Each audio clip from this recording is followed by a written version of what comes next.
Hello, YouTubers. This is Mike speaking. The current date is July of 2022, and I can't tell you where I am right now just because if I do, then the Demogorgon will find me. So, got bad news. Vecna has returned after 30 years, and he's already taken 3 of my friends. So I am his last victim. Luckily, I have some weapons here to keep me safe until he finds me. But I'm making this video just because I wanted to get a few words out. But most of all, I wanted to give my input on an event that occurred in March of 1986 at Hawkins. Ladies and gentlemen, we are gonna review Stranger Things Season 4.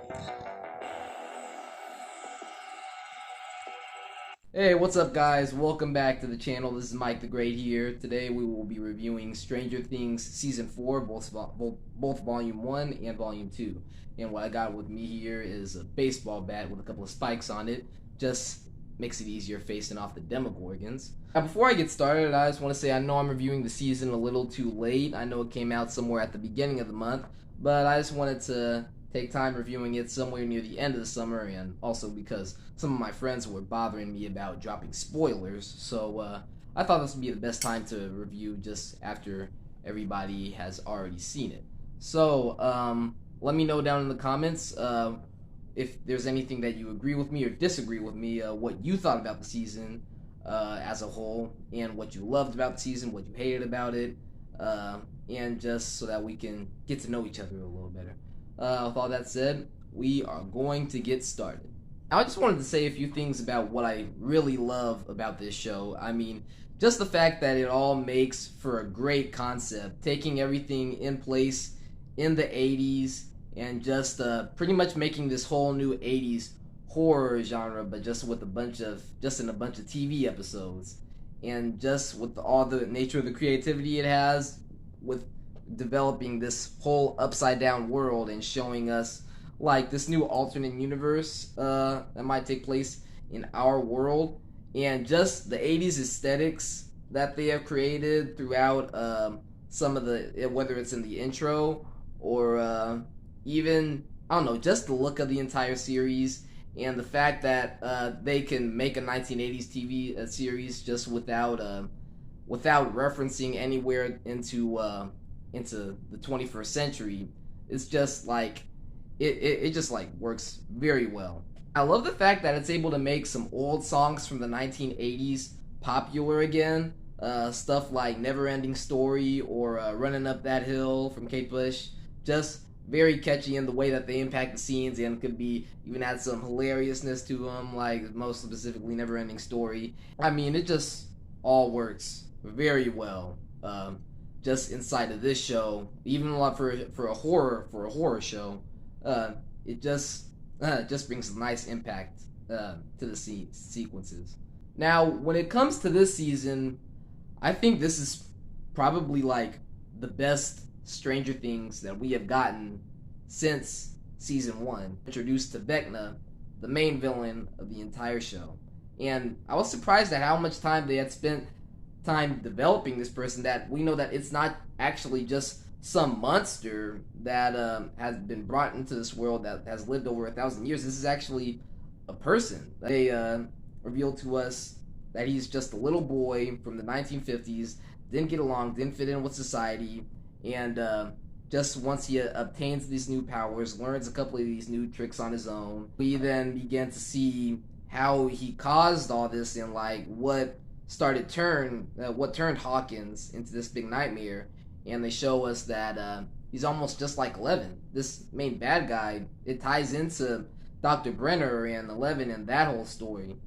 But even though we're not rooting for this character, we see a lot of his story, but at the same time we just hate this guy. Like, no, we just want him to be stopped. We want him to be killed.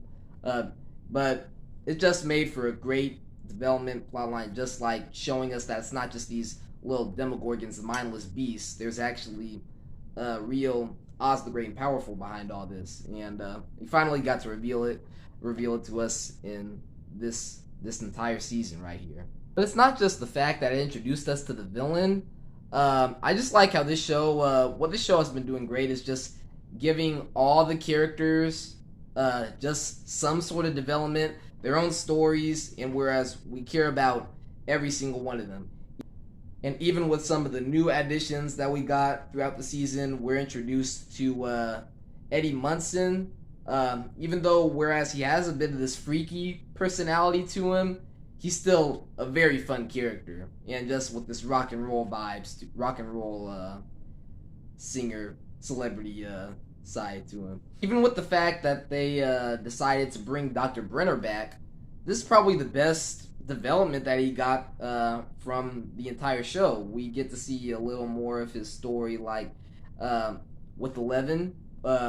We finally get to see how much he cares about her, and just knowing why he did some of the things that he did. Whereas even though he's still a bit of a monster, there's still something that he cares about. Even while he did experiment on some of these kids, he still loved them. That's what we see. Well, that's what we got to see a little more of that, his perspective in this season. I also think it did a great job at improving some past characters from the other seasons. The big standout, of course, is Max. I just gotta be honest with you guys, but I did not like Max from seasons 2 and 3. I just always felt like her character was a little too antagonistic. Of course, in season 2, just the way how she wasn't buying into her trust with Lucas, or even in season 3, I felt like she was taking advantage of Eleven too much, just thinking that she could solve everything just because she's got Eleven with her powers. But so I don't know. It's just like they didn't use her in the best light in those last 2 seasons. But this one, I just immediately started to love her character. I feel like they finally started to add some layers to her character that actually made us a little root for her and resonate with her in a way. Just how she's reacting to the death of her brother from the last season. And just, this is probably the best time when we get to spend time with her and Lucas, just learning a little more about their relationship and how much broken of a girl she is. And whereas once we realize that she's Vecna's victim, we don't want to lose her. We want her to survive. And I think that this season really made me love her character a whole lot more. And just hopefully just seeing where as the season left off with her character, just that she's okay and that everything works out throughout the rest of the series. You get to spend a lot of time just with Steve and Nancy, and just seeing small glimpses of while the relationship is a little bit at an awkward stage. Of course, they took Jonathan out of the picture, and then we have Robin, of course, they're in the mix. Just even while I'm not exactly on board with them getting back together, of course, we're still seeing a bit of that relationship side into it, where, of course, in the first season, Steve was an absolute jerk. I think just the way they've used their relationship in this season, if they had been doing that in season 1, I absolutely would not have been rooting for Steve. But just seeing Steve up to this point, it just makes me care about that plotline a little more. Speaking of Steve, it was nice seeing more banter and argument conversation between him and Dustin. I've really enjoyed the relationship, the group dynamics with Steve and Dustin throughout this show. And of course, we saw a little bit of that in season 2, more of it in season 3, and just seeing them up to this point in time, just as these kind of brothers that get on each other's nerves, going back and forth. It's just hilarious, and it's just brings in a lot of fun. This grown teenager and this little freshman just arguing, going back and forth. It's just a lot of fun and very hilarious. What I really love about this season as a whole, just the fact that it has this Avengers Infinity War kind of scenario. What I mean by that is just how it has a bunch of these different groups of characters in these different locations. Of course, we have Hopper and Joyce out in Russia, and we have Mike and Will and a couple of these guys out in this other location, and we have all of our friends in Hawkins. And just when that final battle takes place in Volume 2, it really gets into some Avengers Infinity War perspectives. Just the way that final battle plays out seeing all these guys in these different locations fighting off the Demogorgons and Vecna, working together, and Eleven doing her thing. It's just a lot of stuff that I really love. But another Adventures Infinity War like plot is just seeing a bunch of these different characters who didn't get along, who we didn't see much interaction with in the earlier seasons, just finally getting to know each other a little better. More specifically with Nancy and Robin. Of course, I don't think they spent time at all in season 3 together, but just now seeing those two interacting, establishing friendships, it's just a lot of fun. It's just nice seeing everybody getting to know each other and getting along. That entire final battle, that last hour of Volume 2, was just probably the best Stranger Things that we've gotten in years. Now, after I left the ending of Volume 1, I felt like it left me on a downer note just because I don't think it did the show any favor. Just helping out, like, expanding our enjoyment of Stranger Things. But then when I watched Volume 2 and that second episode of Volume 2, I just started to regain my enjoyment out of the series. And just because of how great that final battle was, and just getting to see everybody doing all this stuff, with Hopper using the sword, or Nancy holding up that gun, taking out Vecna, is just all amazing.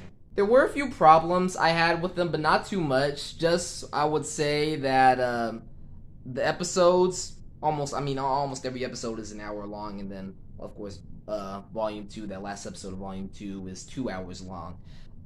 Which it felt a little too crowded, and it felt a little too complex with everything that was going on, and mostly because all the characters are in a bunch of these different spots. You know what, I'm gonna put this down before I lose an eye.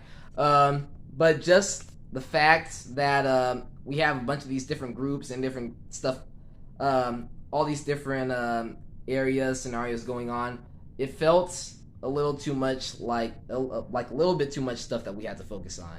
And even the fact that they decided to bring some plot lines back, it started to feel like some stuff was unneeded. Just the fact that they brought Dr. Brenner back, and we're starting to see Eleven hanging out in the room and with all the other with all of Brenner's other test subjects. Like, it feels a little like we're repeating season 1 a little bit. So, I don't know, it felt a little boring, too much. Some of it felt a little too much to watch. I also feel like because there's so much going on that they had to, like, lower down the stories of some of the other characters that we knew from season 1 that were kind of in the main spotlight. Most specifically, Mike. We didn't get a lot of, we got some interactions with him and Will, more of their friendship. And this is the first time he finally confesses his love to Eleven. But just not a lot of Mike's story as much as we got from the earlier seasons, mostly because he's kind of the head of the party, and we don't spend time with him and Dustin and Lucas hanging out. Same with Hopper. He's all the way in Russia for most of the season, and we don't get time with him and Eleven and all the others interacting, and he's not the same kind of sheriff that we knew as before. So it kind of had to dumb down some of our lead characters in the story a little bit more. But that's what I thought about the entire season as a whole. Make sure to share what you thought about the season, if you think that there's something that I should have dove a little deeper in about, or if there's something else that I should have brought up, or just let me know if you thought it was good or if you thought it was bad, just so that we can get to know each other a little better. Thanks for watching. Remember to subscribe and like if you like this video, and stay safe.